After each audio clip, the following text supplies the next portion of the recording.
convidar os irmãos a abrir então a Bíblia no livro de Josué, capítulo 24. Capítulo 24, o último capítulo do livro de Josué, para nós meditar nessa noite. 24, nós vamos ler apenas o versículo 14 e 15. Tivemos um culto de ceia pela manhã, muito abençoado, muito abençoado.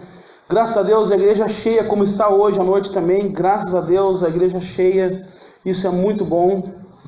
Então vamos ver o que Deus tem para falar conosco agora à noite, porque embora seja a mesma palavra que a gente prega, eu não sei porquê, mas Deus faz isso, é diferente de manhã e de noite. A reação do público, a administração que Deus faz é diferente. Então se concentre nessa hora, esteja pronto para receber o que Deus tem para a sua vida, amém?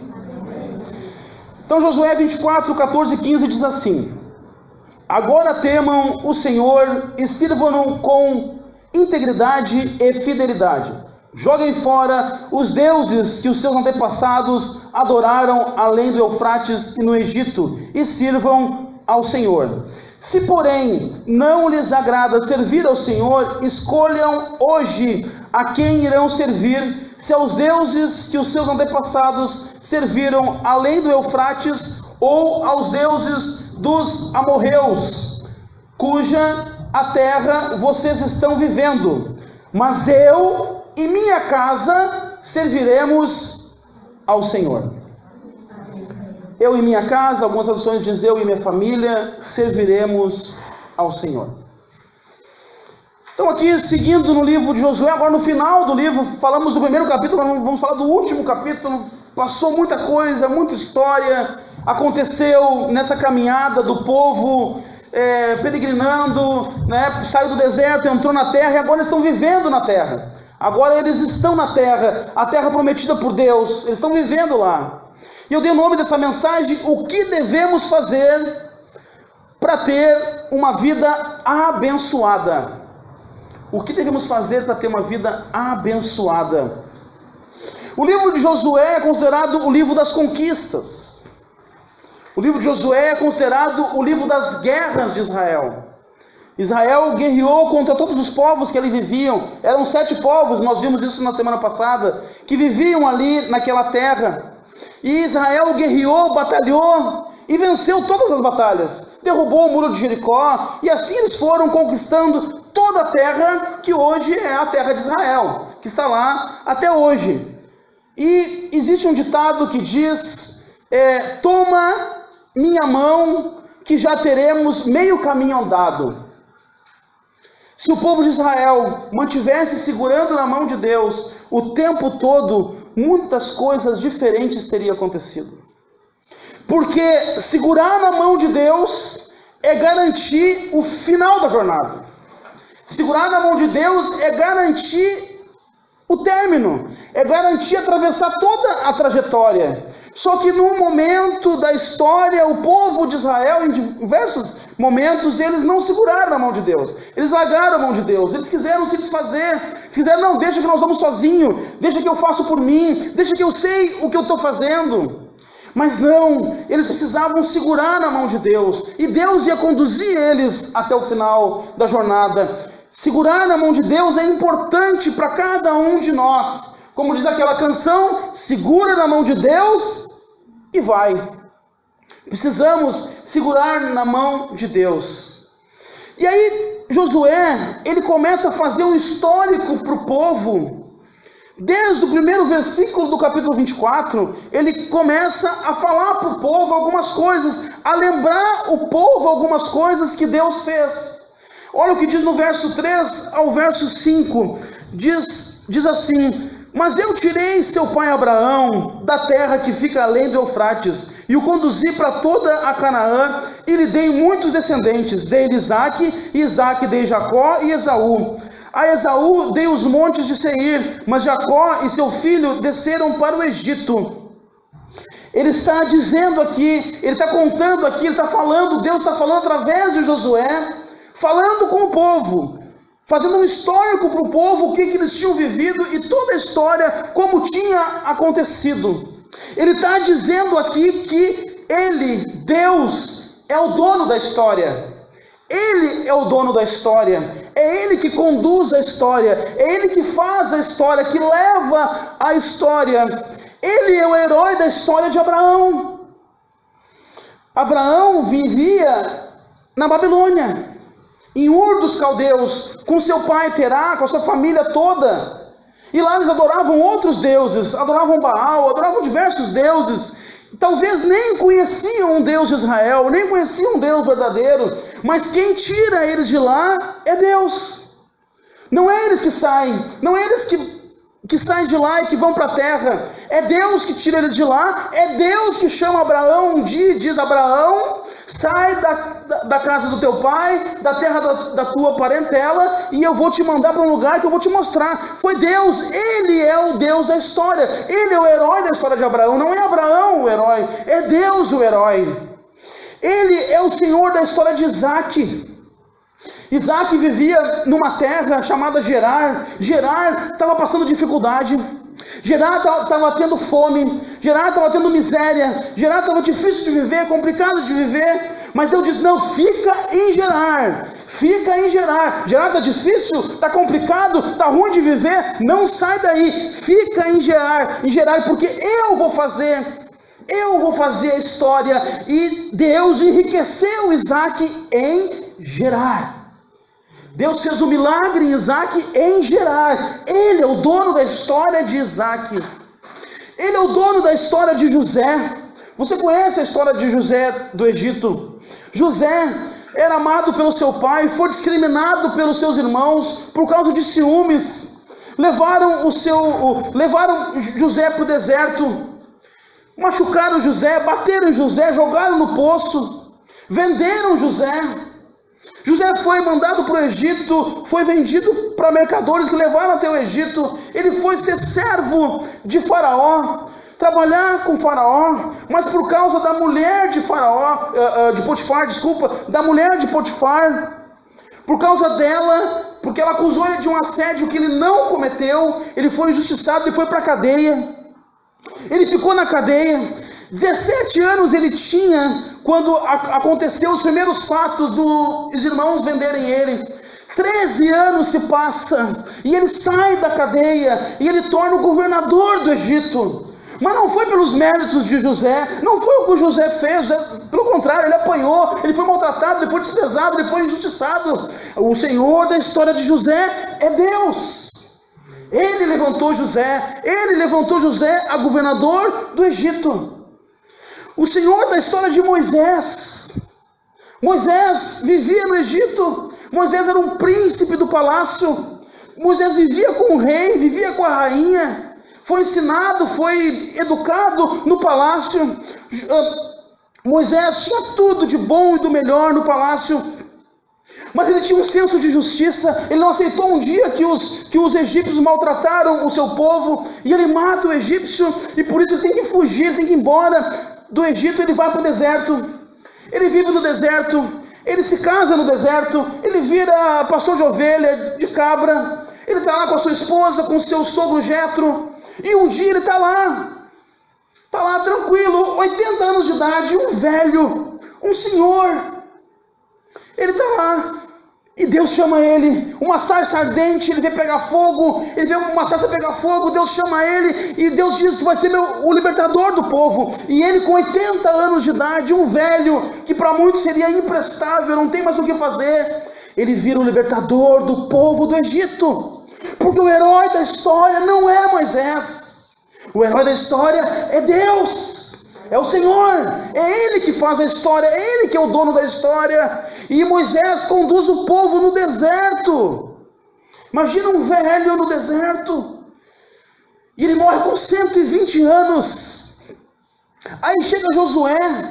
Josué batalhava, venceu as batalhas, derrubou um muro, vence muitas batalhas. Um dia Josué está num aperto, está complicado, diz: Senhor, eu não tenho como vencer essa batalha, eu não tenho como fazer, a não ser que o tempo pare, porque eu não tenho como fazer isso. Deus pensou, Deus falou: é para o tempo parar? Então só um pouquinho. Para. Deus parou nada mais nada menos que o sol e a lua. Parou o tempo. Diz que o sol não avançou e nem retrocedeu. Parou. Não avançou o tempo. Porque Deus é o dono do tempo, porque Deus é o dono da história. É Ele que é o dono da história, é Ele que é o dono da sua vida. Não tenha medo. Não depende de você, não depende de mim, depende dEle. Ele é o dono da história, é Ele que faz a história acontecer, é Ele que faz a história andar. Olha o que diz em Romanos capítulo 9, versículo 16. Assim, pois, não depende de quem quer e nem de quem corre, mas de Deus usar a sua misericórdia. Não depende de você. Não depende do seu esforço, não depende do seu desgaste, não depende de ser um bom moço, uma boa menina, depende de Deus, depende da misericórdia de Deus. É Ele que conduz a história, é Ele que faz a história, é Ele que trouxe você aqui hoje. Todos aqui têm uma história de chegada até a igreja de Taquara por algum motivo, e quem fez essa história, quem conduziu você até aqui, foi Deus.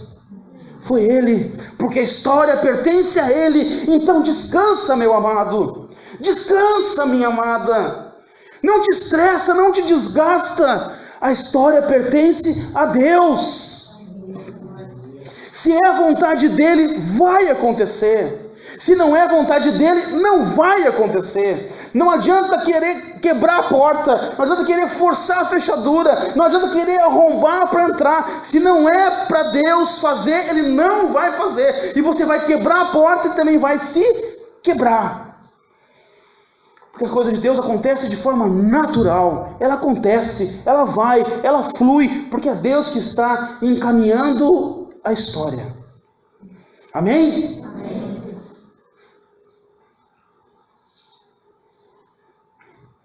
Do versículo 6 ao versículo 13, nós não vamos ler aqui, é bastante texto, mas eles falam, Deus continua falando, continua contando aqui a história para eles, e Deus fala: clamaram a mim e eu coloquei trevas quando eles estavam no deserto. Ele fala: eu os entreguei quando entregou os inimigos nas mãos de Israel. E ele fala: eu não ouvi a maldição quando Balaão lançou maldição sobre o povo. Ele diz: eu não ouvi, eu não quis ouvir a maldição que Balaão lançava contra vocês. Pelo contrário, ele teve que abençoar o povo. Balaão, para você entender, existia lá Balaque que estava com medo desse povo que ia chegar até ele, sabia que ele vencia, que esse povo vencia todas as guerras. Ele estava com medo, disse: como que eu vou fazer para vencer esse povo? Eu não consigo vencer esse povo. Aí ele chamou Balaão, que era um profeta. Balaão, preciso que tu amaldiçoe esse povo. E Balaão tentou por diversas vezes amaldiçoar o povo, subia até o monte, orava a Deus, e ele voltava: não, eu não posso amaldiçoar o povo que Deus abençoou. Ele lançava bênçãos. Subia de novo: não, eu não posso amaldiçoar o povo que Deus abençoou, e lançava bênçãos. E assim foi por 4 vezes, ele tentando amaldiçoar, mas não conseguia. E uma hora ele diz: não há encantamento contra o povo de Israel, não há maldição contra o povo de Israel, não há encantamento contra a igreja, não há maldição contra a igreja, nada pode atingir a igreja, porque está protegida por Deus. Por Deus. Então ele fala aqui que clamaram, que ele entregou e que ele não ouviu a maldição. O que nós tiramos daqui? Que ele é quem cuida, ele é quem dá força, e é ele quem protege. Ele cuida dos seus filhos. Em 1 Pedro 5,7 diz: lance sobre ele toda a sua ansiedade, porque ele tem cuidado de vocês. Ele que cuida. Ele fala: lança sobre ele toda ansiedade, toda angústia, toda tristeza, todo problema que você tem, lança sobre ele, fala para ele, conta para ele, diz: Senhor Jesus, leva sobre ti a minha dor, a minha ansiedade. E aí Pedro diz: porque ele tem cuidado de vocês. É ele que cuida da tua casa, ele que cuida da tua família, ele que cuida dos teus filhos, ele que cuida dos teus pais, é ele que cuida. Ele que dá força aos seus filhos para vencer a batalha. É ele que dá força, é ele que fortalece, é ele que vem dar força para o filho. Tudo posso naquele que me fortalece. A alegria do Senhor é a minha força. Porque é Ele que dá força, é Ele que dá a força para você vencer, Ele que dá força para você ir adiante. É Ele, é Deus, o Senhor da história. E é Ele que protege. Assim como a galinha coloca os pintinhos debaixo das suas asas, Jesus falando para Jerusalém: Jerusalém, Jerusalém, quantas vezes eu quis te abraçar. Como a galinha coloca os pintinhos debaixo das suas asas, eu tentei proteger vocês. A galinha, né, quando está um perigo, ela pá, e os pintinhos ficam tudo ali embaixo, tudo quentinho, protegido. Às vezes ali 10 pintinhos, né, embaixo de uma galinha, ela protegendo. Olha o que diz o Salmo 91, 4. Ele o cobrirá com as suas penas, e sob as suas asas você encontrará refúgio. A fidelidade dele será o seu escudo protetor. Porque Ele nos protege, é Ele que protege a mim e a você, é Ele que nos cuida, é Ele que nos dá força, é Ele que nos protege. Amém? Amém. E agora que Josué fez esse histórico para o povo, que mostrou para o povo essa história que havia acontecido, nós vamos entrar no texto que nós lemos. No versículo 14, tem umas palavrinhas aqui que Josué fala. Ele fala integridade e fidelidade, ele fala em jogar fora, e ele fala servir o Deus do histórico, o Deus da história. Aquele que deseja uma vida de bênçãos precisa de 4 atitudes. Aquele que quer uma vida abençoada precisa de 4 atitudes. Primeira atitude que está implícita nesse texto: sirva a Deus com integridade e fidelidade. Não basta somente ser religioso, meu amado. Não basta somente bater o cartão no culto todo domingo. Não basta somente vir à igreja. Porque uma coisa que eu tenho falado nos grupos essa semana, e vou falar agora nos próximos, é que o cristianismo, ele é mais do que uma religião.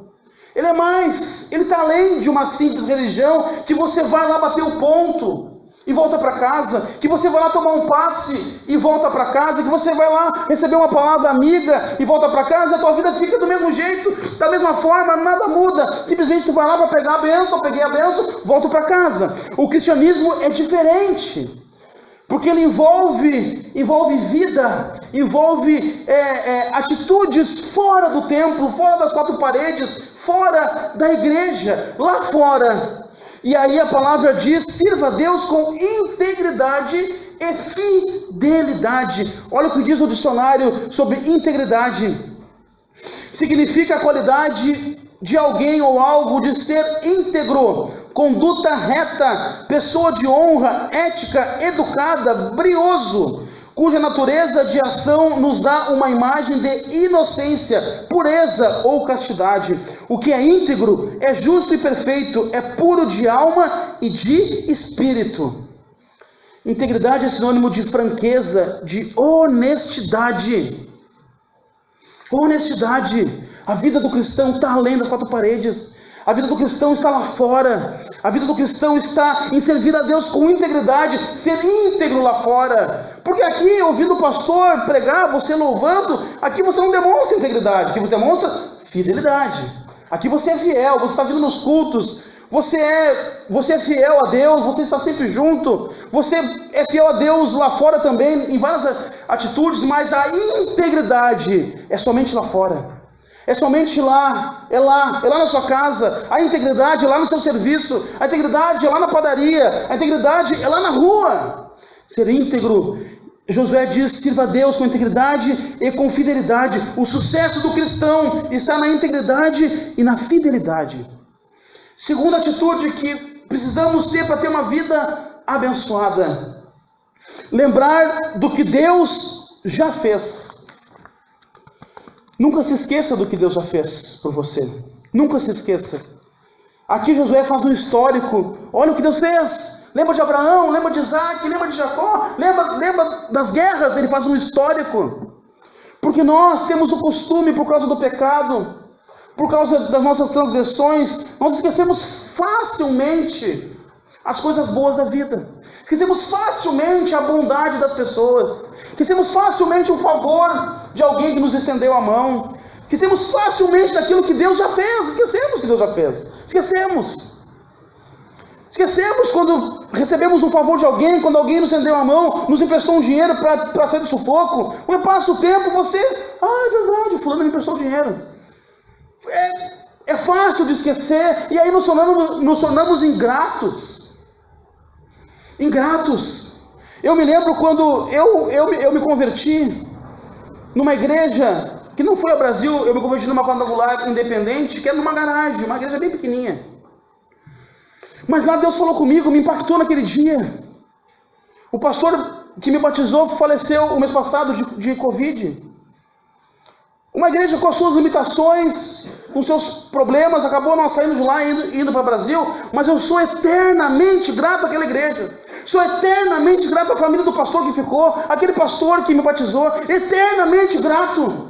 Porque foi lá que eu conheci Jesus, foi lá que eu fui salvo, foi lá que Jesus me tirou do mundo. Eu sou eternamente grato. Se um dia me convidarem para ir lá, já me convidaram algumas vezes para me pregar, levar uma mensagem, mas com certeza eu vou. Porque eu sou grato. Tem que ser grato. Nós não podemos esquecer o que Deus já fez na nossa vida. Não podemos esquecer as glórias que Deus nos deu no passado, as bênçãos que Deus nos deu no passado. Lembre das bênçãos. Pense nos livramentos que você está tendo nessa pandemia. Você já pensou nisso? Já pensou nos livramentos que você está tendo na pandemia agora, que Deus está fazendo com você na sua vida? Você não está doente. Amém? Você não está doente. Livramento de Deus. Você agora pode economizar na pandemia. Porque agora você gasta menos, porque você viaja menos. Você gasta menos porque você sai menos. Você gasta menos nem mesmo com roupa, que você não precisa comprar tanta roupa, porque não está usando tanto.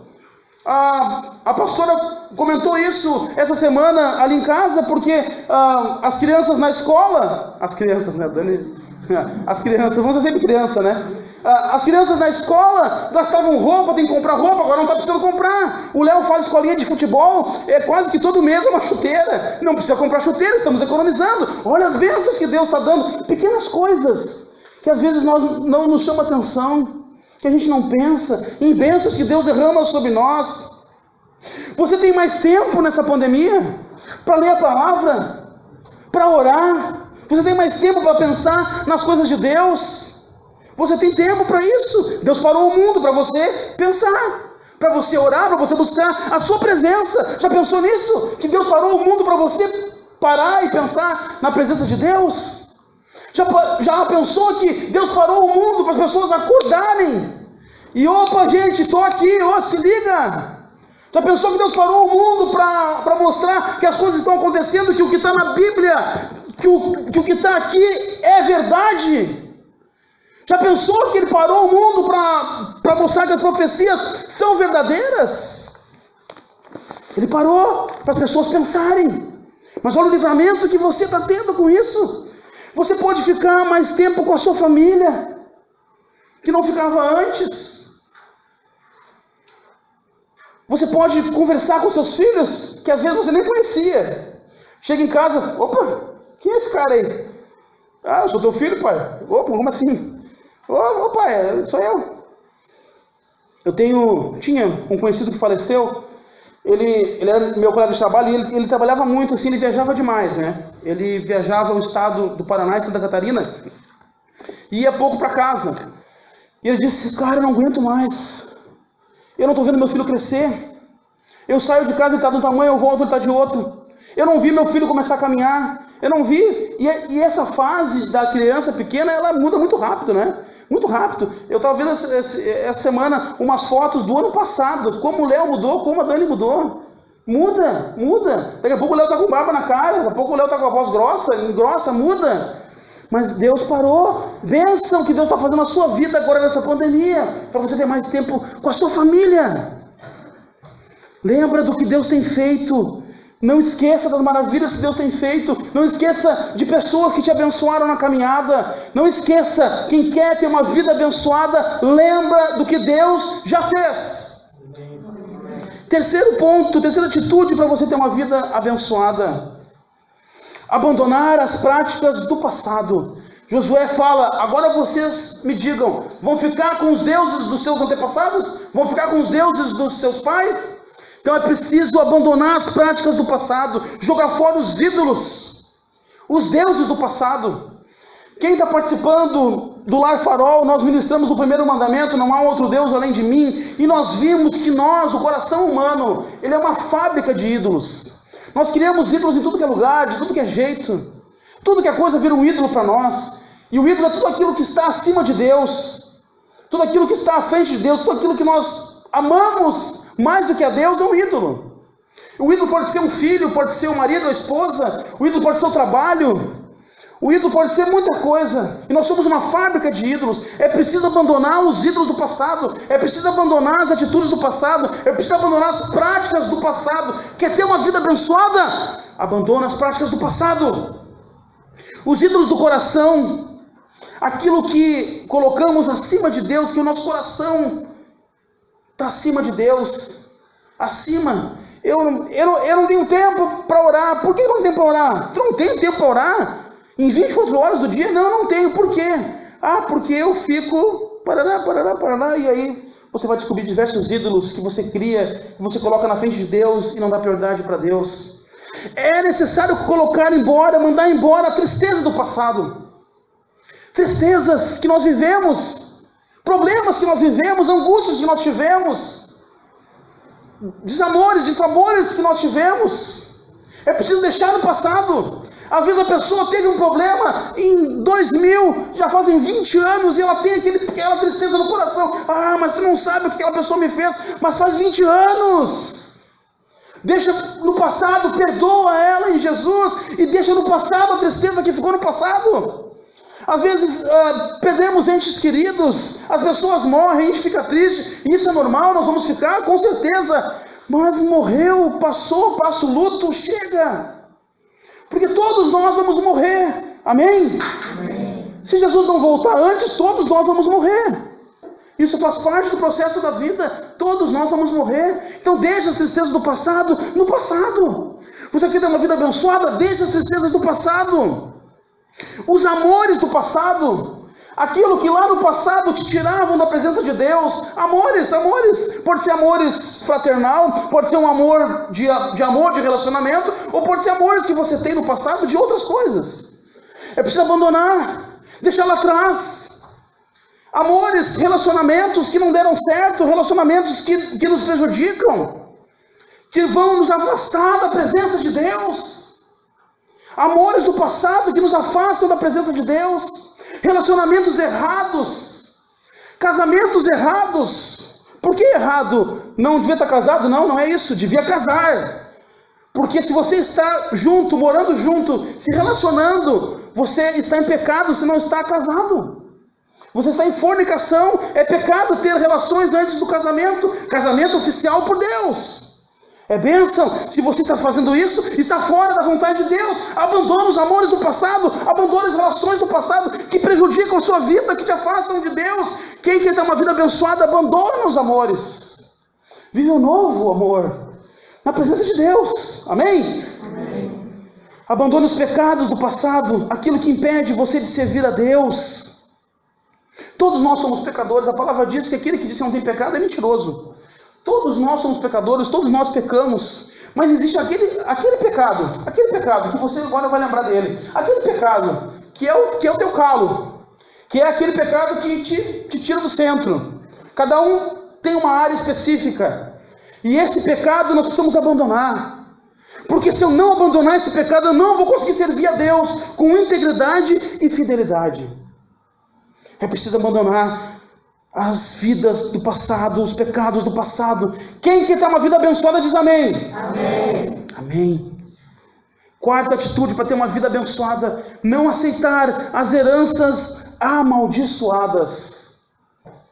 Sabe o que é isso? Quando Josué fala, os deuses dos teus pais. Sabe quando fala, Marcelo, mas tu é igual ao teu pai, cara. Ju, mas tu é igual à tua mãe. Alexia, mas tu é igualzinho à tua avó. O que ela fazia, tu faz. Não aceita. Você não é a sua avó, não é o teu avô, não é teu pai, não é tua mãe. Você é você.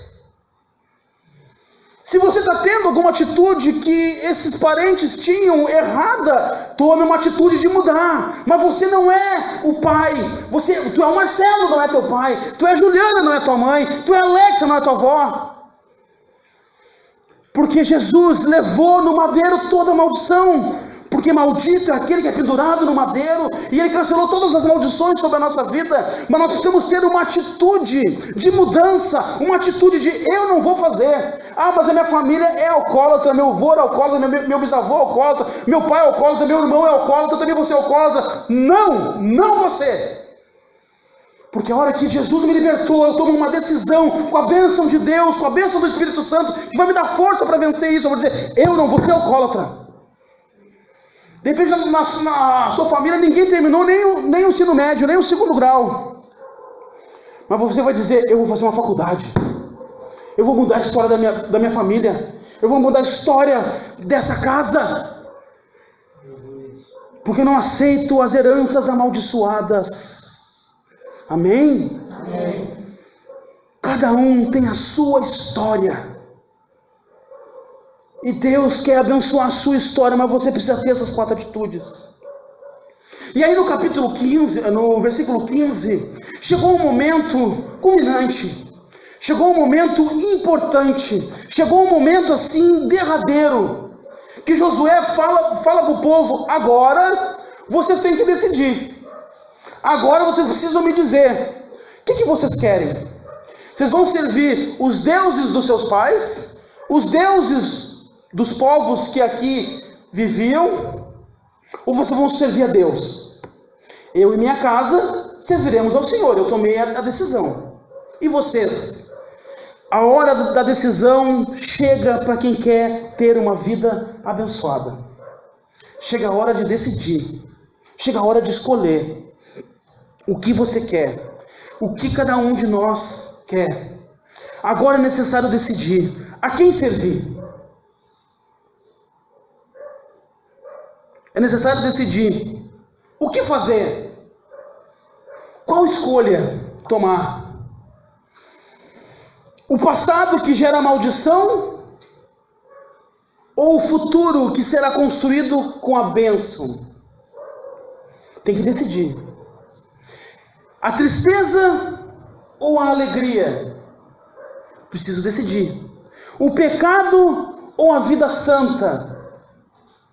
A idolatria que não leva a nada ou Deus que gera vida?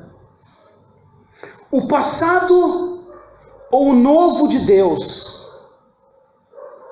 Eu e minha casa serviremos ao Senhor.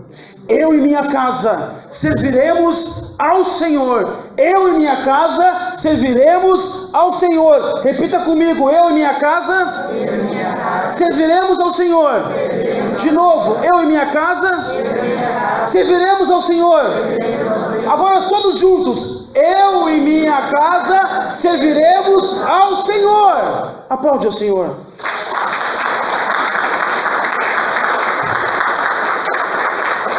Só que quando Josué faz isso, ele fala isso para o povo. O povo diz, claro, Josué, mas com certeza, vamos servir a Deus. Mas claro que vamos, olha o que Deus já fez, olha o histórico, olha só o que aconteceu. Mas com certeza, vamos servir a Deus. Mas no versículo 19, Josué dá uma martelada, Josué dá uma pancada, Josué dá aquele tapinha. Se liga aí, acorda, gente. E ele fala, no versículo 19, Josué disse ao povo, vocês não têm condições de servir ao Senhor. Ele é Deus santo, Ele é Deus zeloso, Ele não perdoará a rebelião e o pecado de vocês. O que Josué está fazendo aqui? Ele está provocando o povo, porque ele não quer uma emoção. Ele não quer que você aqui repita comigo, vou servir ao Senhor, amém, e amanhã acabou, não sirvo mais. Ele não queria isso, ele não queria a emoção do povo, ele não queria que o povo simplesmente repetisse com ele, dissesse com ele queria que o povo entendesse, que ia ter dificuldade, porque ele estava quase morrendo, ele estava na sua velhice, ele morreu com 110 anos, ele estava quase morrendo, ele estava agora ensinando o povo, passando o cajado, dizendo, olha, eu vou morrer, e vocês vão enfrentar dificuldade, vocês vão ter dificuldade na vida. Então é preciso vocês entender que vocês têm que servir a Deus, mas isso tem que estar no seu coração, que vai aparecer problema, vai aparecer discórdia, vai aparecer briga, vai aparecer perda, e nessa hora vocês precisam estar cientes, firmes, que vocês estão aqui servindo ao Senhor. Então eu quero nessa noite provocar algo em você, que nós fizemos uma vez, para quem estava aqui, quando nós fizemos a pregação do lenço dobrado. Eu quero dizer para você algumas situações que podem acontecer na sua vida, e você vai repetir em voz alta com todos juntos: eu e minha casa serviremos ao Senhor. Amém? Amém. Então eu vou falar para você: quando a doença chegar, eu e minha casa serviremos ao Senhor. Na vida, eu e minha casa serviremos ao Senhor. Na morte, eu e minha casa serviremos ao Senhor. Mais alto: na escassez, eu e minha casa serviremos ao Senhor. Na dívida, eu e minha casa serviremos ao Senhor. No amor, eu e minha casa serviremos ao Senhor. Na vitória, eu e minha casa serviremos ao Senhor. No dia difícil, eu e minha casa serviremos ao Senhor. Na alegria, eu e minha casa serviremos ao Senhor. Na abastança, eu e minha casa serviremos ao Senhor. Na riqueza, eu e minha casa serviremos ao Senhor. No sucesso, eu e minha casa serviremos ao Senhor. Quando todos te abandonarem, eu e minha casa serviremos ao Senhor. Quando faltar comida na sua casa, eu e minha casa serviremos ao Senhor. Quando você tiver muito dinheiro, eu e minha casa serviremos ao Senhor. Quando você tiver emprego, eu e minha casa serviremos ao Senhor. Quando você não tiver emprego, eu e minha casa serviremos ao Senhor. Quando teu filho se desviar, eu e minha casa serviremos ao Senhor. Quando teu marido não quiser saber da igreja, eu e minha casa serviremos ao Senhor. Quando tua esposa não quiser saber de Deus, eu e minha casa serviremos ao Senhor. Quando a falta chegar, eu e minha casa serviremos ao Senhor. Quando a vitória chegar, eu e minha casa serviremos ao Senhor. Quando tudo ficar difícil, eu e minha casa serviremos ao Senhor. Quando chover, eu e minha casa serviremos. Quando tiver frio, eu e minha casa serviremos ao Senhor. Quando tiver calor, eu e minha casa serviremos ao Senhor. Quando você sentir dor, eu e minha casa serviremos ao Senhor. Quando tudo que é problema chegar na sua casa, eu e minha casa serviremos ao Senhor. Eu e minha casa serviremos ao Senhor. Não importa o problema, não importa a dificuldade, não importa a situação, não importa as circunstâncias, não importa o que está acontecendo na minha vida, eu tomo uma decisão: eu e minha casa serviremos ao Senhor. Nós servimos ao Senhor por quê? Porque nós amamos o Senhor. Nós servimos ao Senhor porque Ele é a nossa força. Nós servimos ao Senhor porque Ele é a nossa vitória. Nós servimos ao Senhor porque Ele é a nossa vida. Então o que fazer para ter uma vida abençoada? Entregue a sua vida para Jesus. E sirva a Ele com integridade e fidelidade. E aí você vai ter uma vida abençoada. Descanse em Deus, Ele é o dono da história. Não se preocupe, Ele é o dono da história. Não tenha medo, Ele te cuida. Ele te dá força, Ele te protege. Sirva a Deus. Lembra das coisas que Ele já fez. Abandona as coisas do passado que te prejudicam. Não aceita maldição sobre a sua vida. Decida servir ao Senhor, independente das circunstâncias, e você vai ter uma vida abençoada. Amém? Amém. Amém, graças a Deus. Feche seus olhos, curva a sua fronte. Vamos orar a Deus. Bendito é o nosso Deus. Graça te damos, Senhor. Graças te damos, ó Deus, pela tua santa e bendita palavra. Obrigado, Deus, por tudo que o Senhor ministrou nessa noite, a nossa vida e o nosso coração. Traz transformação para cada um de nós, Senhor. Traz mudança de vida para cada um de nós, meu Deus. Muda, Senhor, muda cada um de nós de dentro para fora. Nos ajuda a vencer as dificuldades, a vencer os problemas da vida. Nos ajuda a abandonar o passado que nos aprisiona. Obrigado, Senhor, que essa palavra tenha caído em boa terra, que ela dê frutos, que ela dê frutos na nossa casa, na nossa vida. que possamos dizer todos os dias: eu e minha casa serviremos ao Senhor. Mesmo que eu não estou vendo isso, mas eu estou crendo nisso. Mesmo que alguém da minha casa não aceite isso, eu declaro isso: eu e minha casa serviremos ao Senhor. Aleluia. Vamos ficar em pé em nome de Jesus.